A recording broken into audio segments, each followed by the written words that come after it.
Assalamu alaikum. Welcome back to the channel. Today is a very important news, guys. Binance, you can see on their blog that Binance has been awarded a crypto asset service provider license in the Kingdom of Bahrain.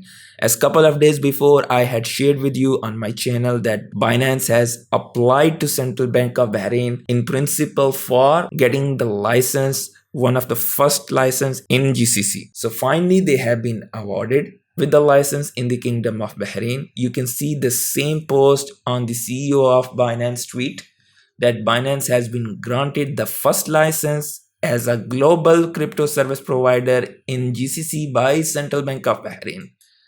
Even on CoinDesk, you can find the information.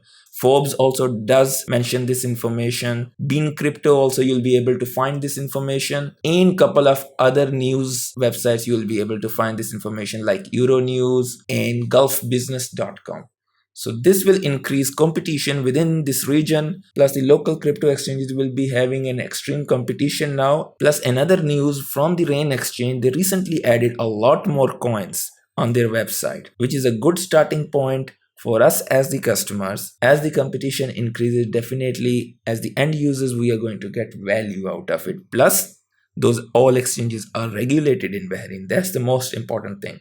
So you can see a couple of good coins. Engine coin is there, Oxygen is there, Hobby token, ODS, Pax Dollar, Mana, Phantom, Balancer. I'm not reading all, couple of them I'm reading. Uniswap, Sandbox, Crypto.com, Dodo, Avalanche, BUSD, and a lot more. You can go on their website and have a look.